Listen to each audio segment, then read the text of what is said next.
The Supreme Court of Nigeria has warned groups and individuals against making what it calls unguarded statements targeted at the integrity of the apex court and its justices.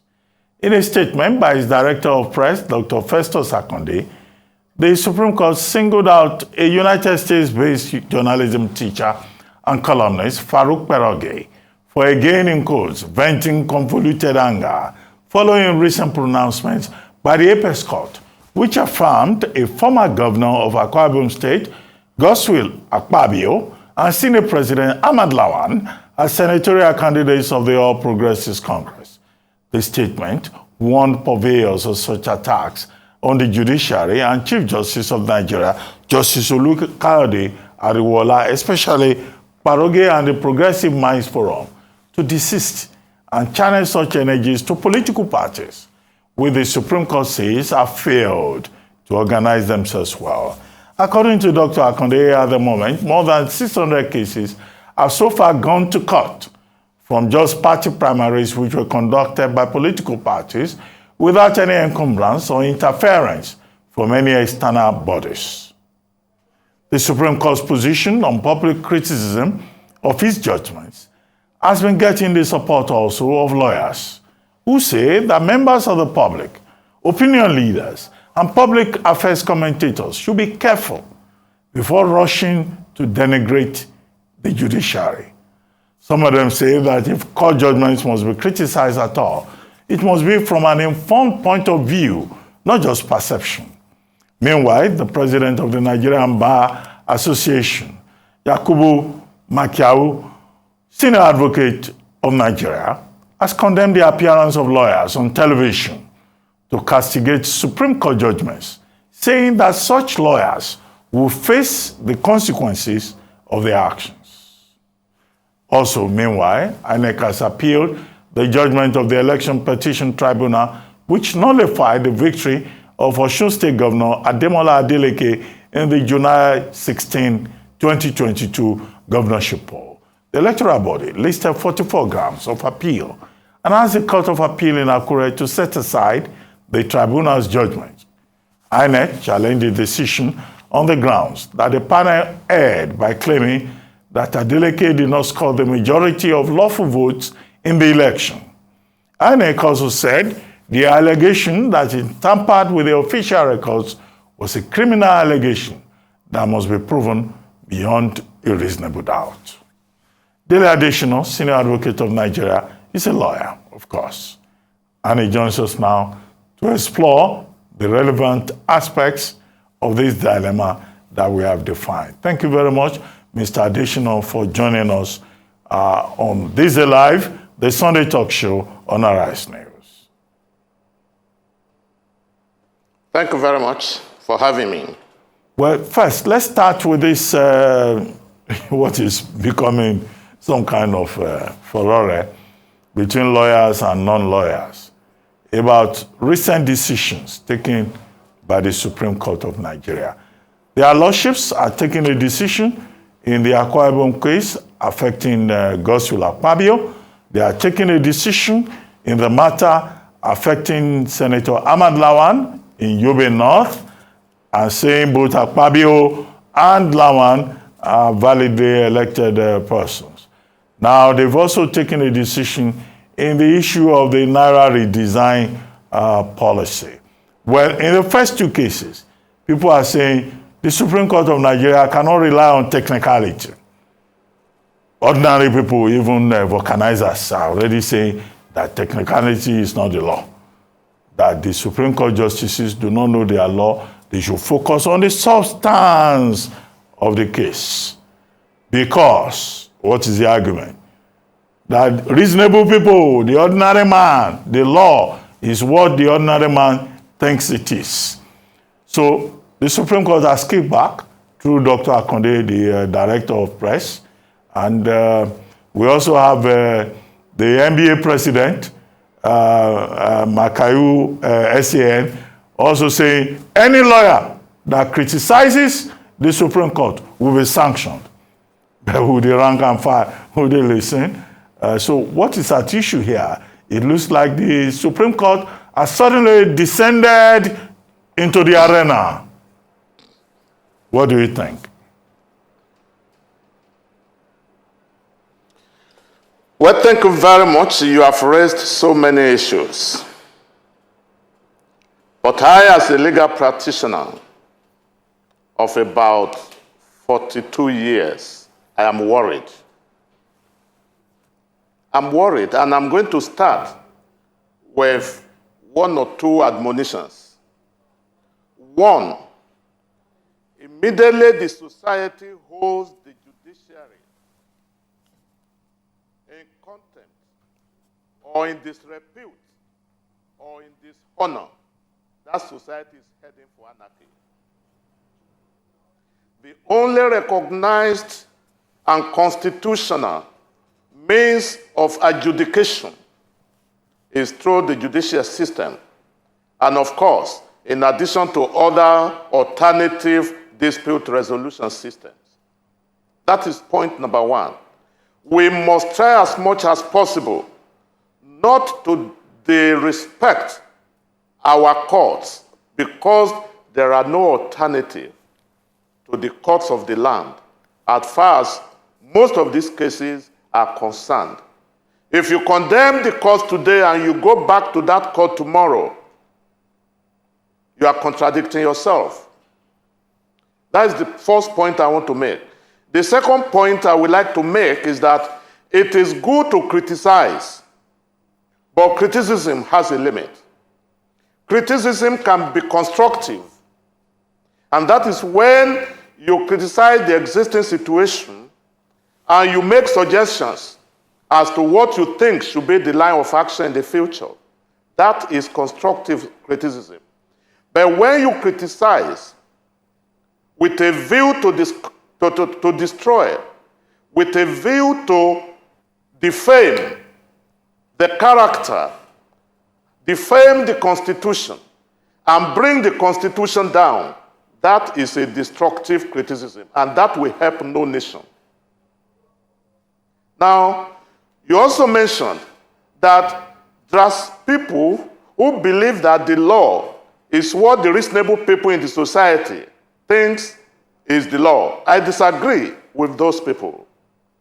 Please, there are two types, if I can say this, of legislations. You can have a moralistic law. That one is enforced by persuasions, by morals. And of course, you have the imperative law, which is the one enforced by the court. And the imperative law are the laws made by the National Assembly with regards to the Federation and the Houses of Assembly with regards to the states. Such law cannot be what the reasonable man on the street thinks is law. The law is as enacted by the parliament of the country and the respective legislative houses of the state.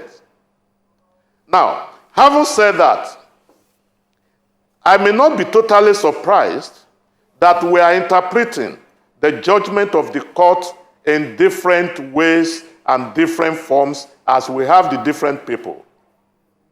In the society at large, you have the capitalists, you have the socialists, and the approaches will be dictated by, whether you are a capitalist or you are a socialist. In legal theory, in legal practice, we also have different people who belong to different classes. We have the legal theory school of jurisprudence who believe that the law is as it is, as enacted by the parliament. And of course, we have those who belong to sociological school of jurisprudence who believe that the law is as it ought to be. Are you following me, sir? I'm with you, yeah. Hello? I'm with you, I'm Okay. with you. Who believe that the law is as it ought to be. And when it comes to the judgment of the court, please, whether you are a lawyer or a non-lawyer, you must please accept the reality that judgment of the court is a product of all the facts and the law put before it. It's never arbitrary. It's never arbitrary. If the law is not put before the court, it's not articulated by the lawyers before the court, all right? The quality of the judgment, apart from their own personal researches from the judges, is essentially the quality of the advocacy before the court, both on the law and the facts. So we should not just stay in our respective comfort zones and begin to apportion blames or begin to denigrate our courts. It will pay nobody. It will pay nobody. But Mr. It is also important. Okay. Yes. Go ahead. Please go ahead. Yes, sir. Go ahead. Please go ahead. Okay. It is also important. Yes.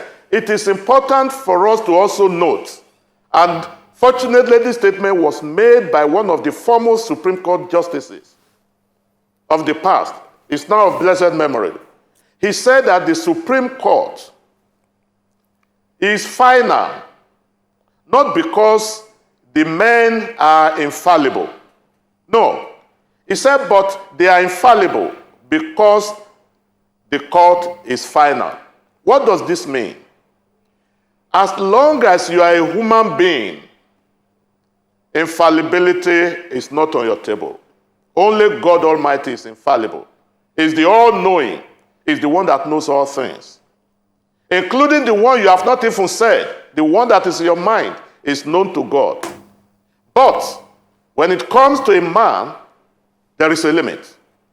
So nobody, either the past or the present, and I dare say the future justices of the Supreme Court will tell you that they are infallible.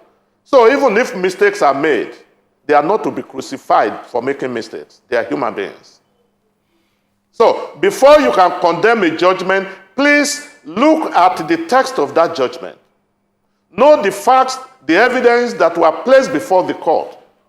Know the law that were articulated before the court and which was interpreted in that judgment. Then you can come to your judgment, to your conclusion. But in coming to your conclusion, we must, as citizens, learn how to avoid condemnation. It is very, very important. We can criticize to correct. We can criticize to promote.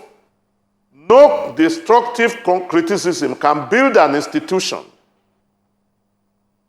I think it was Al Gore that once said, Al Gore had contested the presidency of the United States of America and lost. And he went to court.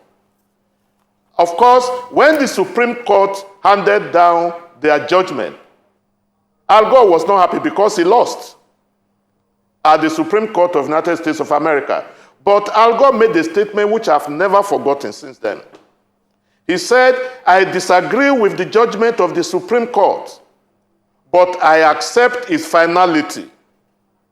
When are we going to start accepting the finality of the judgments of our Supreme Court? Knowing fully well that there are no other courts beyond the Supreme Court. That's the farthest you can go. And as for the lower courts, the Federal High Court, the State High Court, the National Industrial Court, and what have you, if you are not satisfied with the judgment of any of those courts, you go to Court of Appeal. And the Court of Appeal, with minimum of 3 justices and maximum of 5 justices, will render a judgment which can affirm the lower court decision or set it aside altogether. If you are still not satisfied, you are at liberty to go to the Supreme Court. But whatever you get at the Supreme Court, which is the third layer, there's no reason why we cannot accept the finality of that court. Okay. If we lose this year, we can win next time around. Thank you.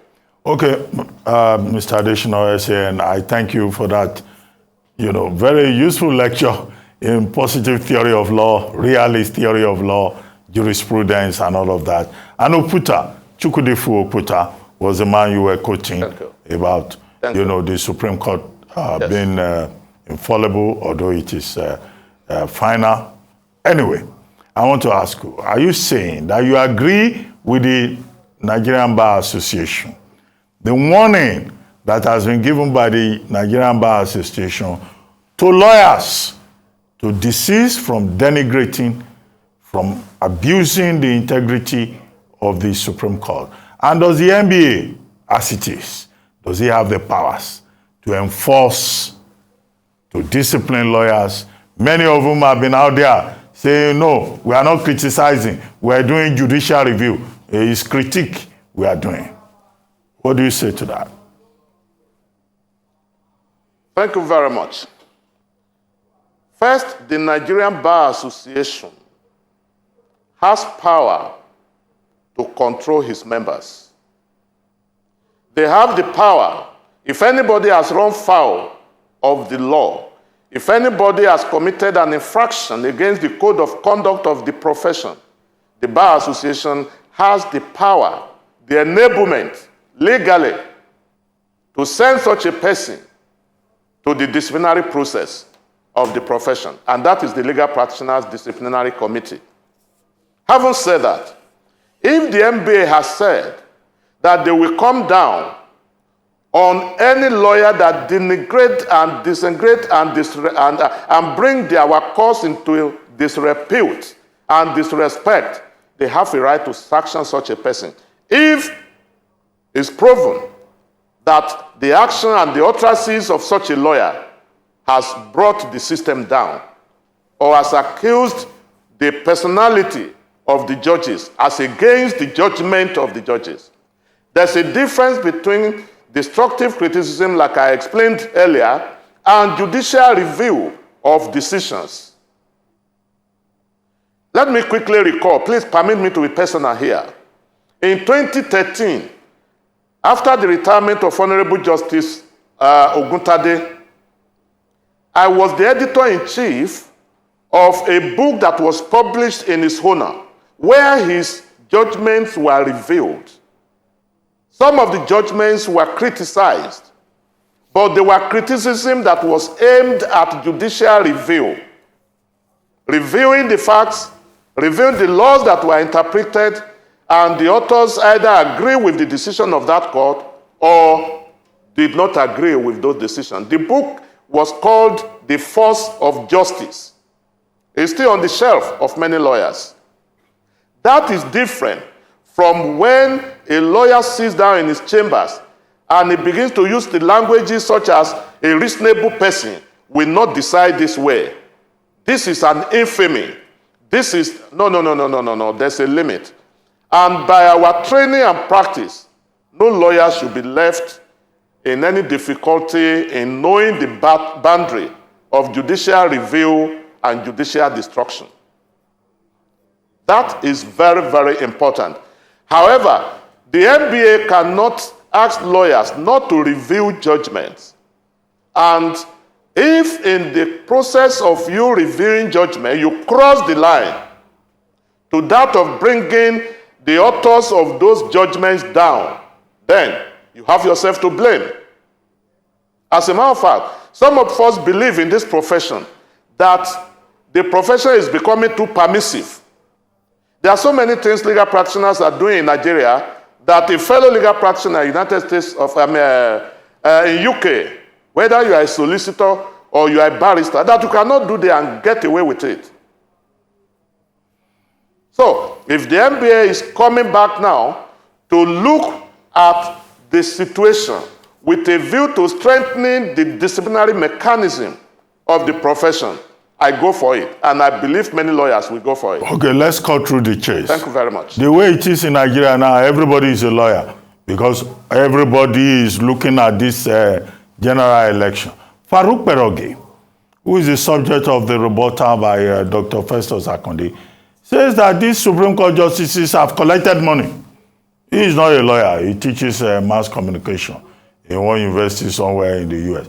So Dr. Festus Akonde, in a language that sounded really political, like somebody working for a politician, abused Farouk Perogi.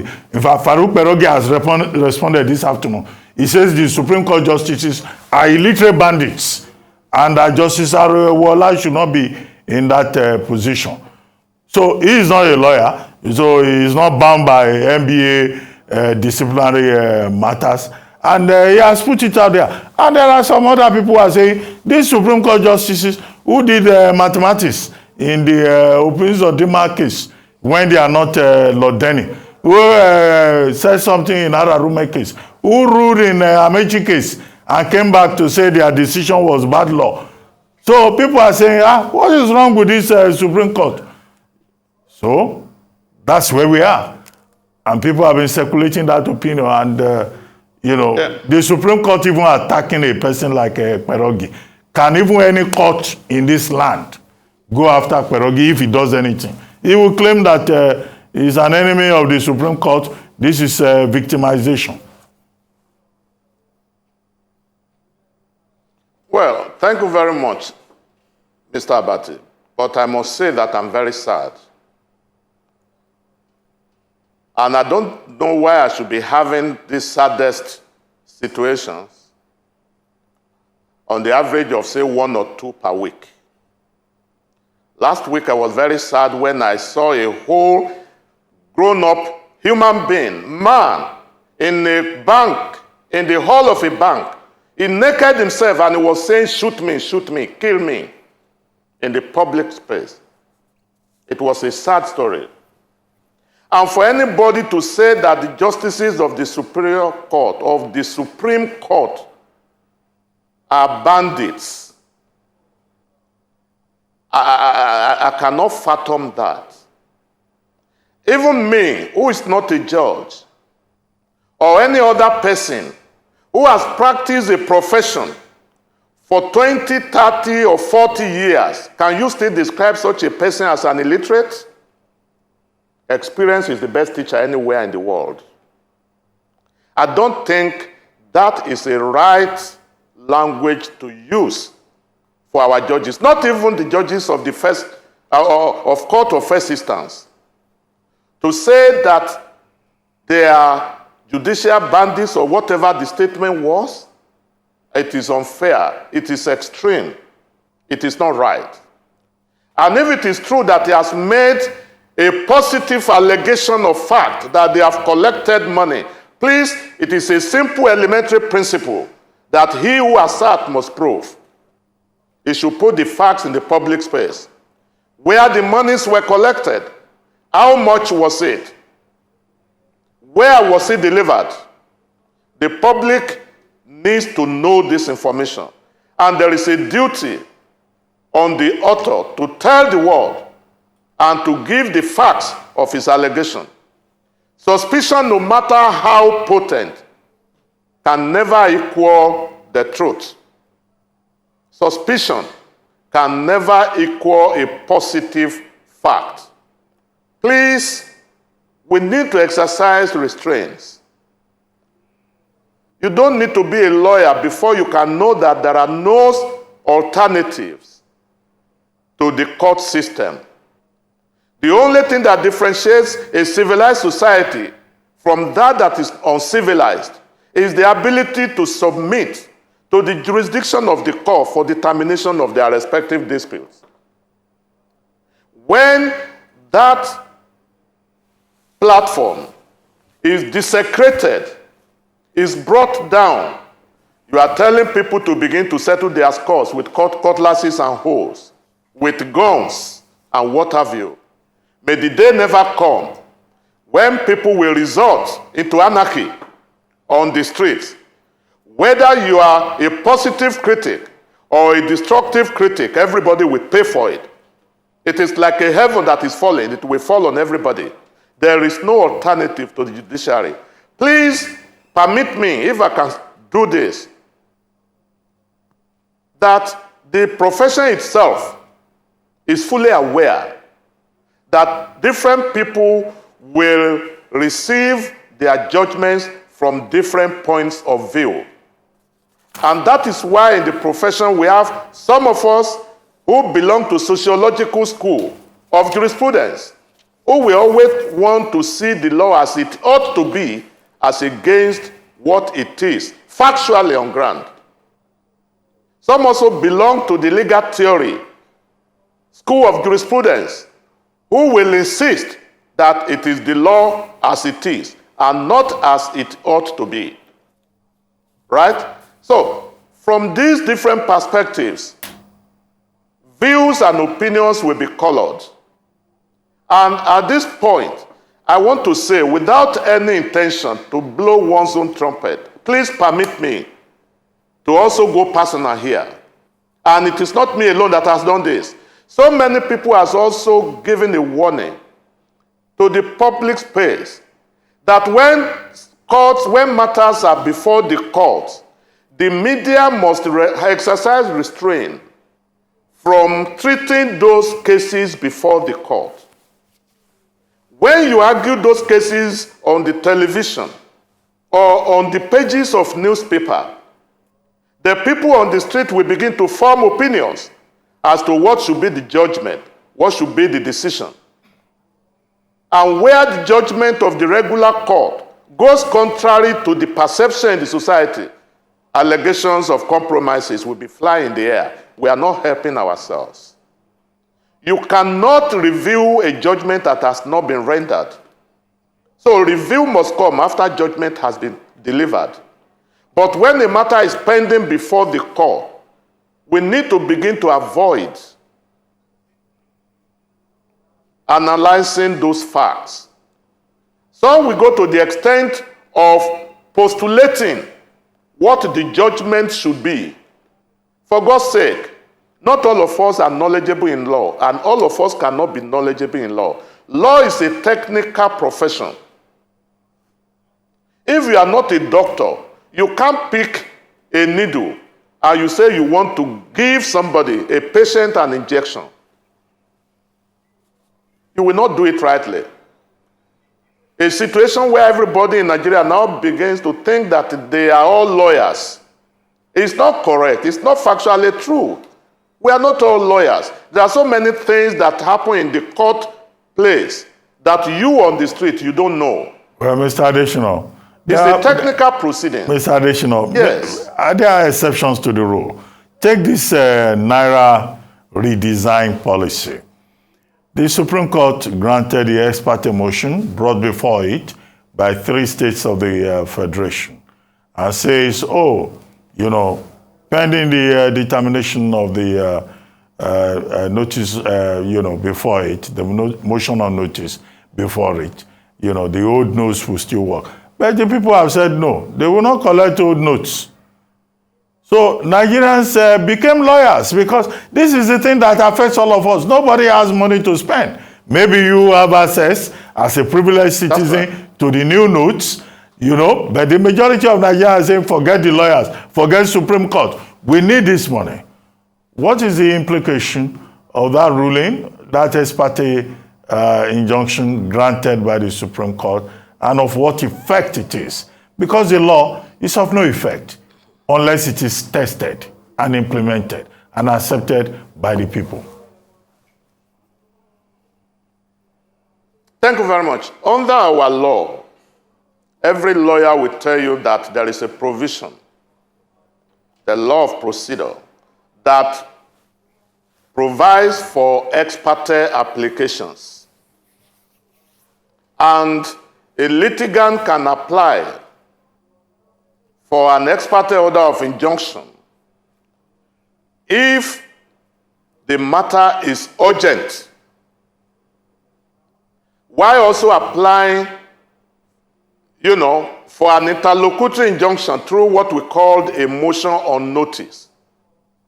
And once the litigant, the applicant, complies with the necessary procedures, like filing 2 motions, one ex parte, that is the one without notice, the other with notice to the other party, and the matter is of extreme urgency, the court will consider such an application. And let me make this abundantly clear. At the stage of looking at the ex parte order of ex parte order of injunction, the court is not considering the merit of the case at all. They are just looking at the narrow point of, if this matter urgent, will there be a calamity if there is no judicial intervention? Has this person filed 2 motions? In other words, after the ex parte order, has he manifested an intention to put the other party on notice? Once these conditions are met, the court will intervene in an extreme manner. And the court has made the court has made it very clear that it is a temporary remedy. The court made that order last week, Wednesday. I think Wednesday was 8th of February. And the matter was adjourned to February 15. If you calculate from 8 to 15, I think it's about 7 days. So that order, at first instance, is likely to be lasting for only 7 days. So please, the members of the public should know that the Supreme Court has not decided the merit of that case. That is number 1. Number 2, there are instances where courts have granted ex parte order of injunction and went ahead to refuse interlocutory order of injunction when both parties now join issues. And I think that is why the Honorable Attorney General of the Federation made the point that the federal government will obey the order, but they are going to be challenging the jurisdiction of the Supreme Court. When there is an order or a judgment of court, the law is that you obey before complaining. In fact, you cannot be in contempt of court and you say you are complaining. So if you want your complaints to be heard, you have to obey that order first. I, as an individual, I do not see what is wrong with that interim order. Yes, I've heard the arguments that CBN was not made a party in the case. I've heard the arguments that there is no dispute between the respective governors and the federation, and so on and so forth. Those issues cannot be considered by the Supreme Court at the stage they were on February 8th. But all parties will have their full day, I believe, come February 15, when these issues will be ventilated by the defendants and by those who went to court as claimants. Their lawyers will have a field day to articulate whether the Supreme Court has jurisdiction or whether it has no jurisdiction. I don't know if I was able to answer your question. No, I can understand what you are saying. Jurisdiction is the main substance of it, which can be raised before, during, and after. Yes. And the Attorney General of the Federation is saying that here, the matter before the Supreme Court did not, necessitate invoking the original jurisdiction of the court, and that the Supreme Court does not have exclusive jurisdiction. How do you think that matter will be determined? Can the Supreme Court determine its own jurisdiction in this matter? And is the Office of the Attorney General of the Federation not overreaching itself? Well, let me answer the last portion of the question, which says, can the Supreme Court determine its own jurisdiction? My answer is categorically yes. Every court has the power to determine its jurisdiction, including the courts of first instance, the Federal High Court, the State High Court. So the Supreme Court can decide its own jurisdiction. And if it comes after considering all the facts, if it comes after considering all the facts and the law put before it, it can come to a conclusion that in this matter, the Supreme Court has no original jurisdiction and the matter is struck out. That will be the end of the matter. If, again, it comes to the point that having considered all the facts and the law put before us, the Supreme Court has original jurisdiction over this matter, the matter will go on at the Supreme Court. As to how or who will carry the day, I'm not in a position to say, because I remember I said earlier in the course of this interview that we must avoid media trial if we want the best from our courts, because media trial does not accommodate all the nuances that take place in the courtroom.